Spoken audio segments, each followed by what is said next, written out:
Hi guys, today I want to talk about job offer deadlines and why it's okay to push that deadline out. So many people I'm sure have received job offers and you're asked to respond within hours, you're asked for a decision within 24 hours, and this is a common tactic that's used to get people to make quick decisions. And in this video I want to discuss the reasons why it's okay to push back and why it's okay to ask for more time. And so, the beginning, let's just cover the number one item and get it out of the way right off the bat. Companies are not going to rescind your offer if you ask for more time because they have spent too much time, too much money, too much effort, etc. They're too invested and interested in you to pull away the offer if you've asked for a little bit more time. In the 10 plus years I've been recruiting, I have never seen this happen and maybe only heard of it happening one time. Step one, be gracious and kind, regardless of the turnaround time. You just want to take in the details, listen to what they're saying, and thank them.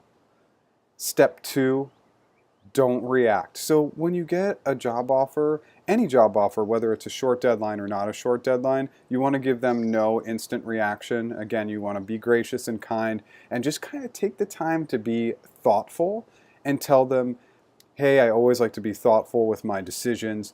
Give me a little bit of time to think about it, think about the overall offer, the company, and discuss with my family, and I'll get back to you quickly. Step three, it's two parts, communication and clarity.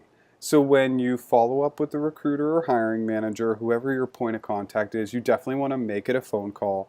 Start with being gracious and kind, and then you want to provide them with a specific date that you feel like you can make a decision. And there could be a lot of factors that determine the length. You might have a competing offer and not know the exact timeline, but you initially give them a specific timeline.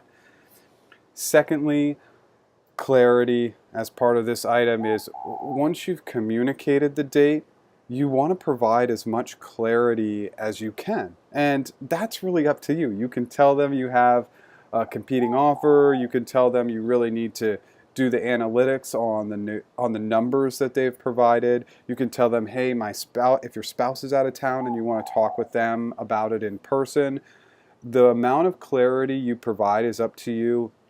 The one item I will recommend is if you're unsure about the company or the job, just say you like to be very thoughtful in your decision making and you just need a little bit more time to be thoughtful. And so you're not really talking about your doubts, you're really keeping that nice positive tone.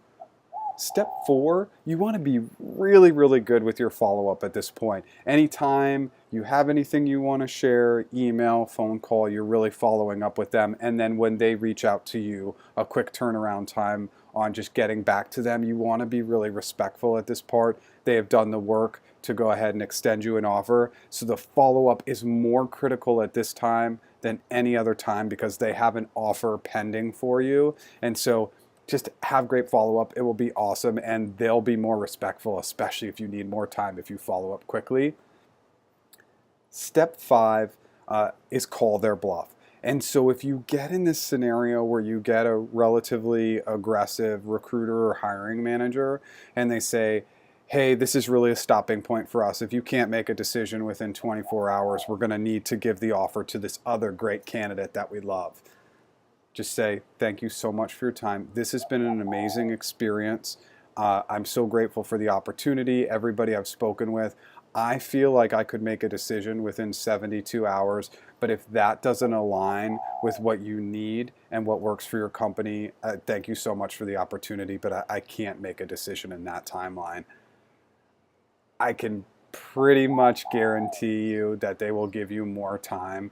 Again, there's a huge process that goes into finding a candidate, interviewing, putting together an offer, and them pulling the offer. It's just very, very unlikely. And lastly, as we kind of talk through this item, ultimately how the company reacts will tell you a lot about the organization. If they're kind and gracious in return, that's a really good sign. If they are unwilling to budge at all and they really are going to rescind the offer, and this happens in 0.001% of cases, but they do, you got lucky. You don't want to work for a company that's going to rescind an offer because you asked for a little bit more time, right? That's just, it's a very important life decision. You only change jobs so many times, and some of these jobs will have relocation. It involves your entire family. It's a big decision. I hope pointing out these few steps really helps. I've run into a couple of these scenarios recently and thought it was important to talk through them. Thanks so much and have a great day. Take care.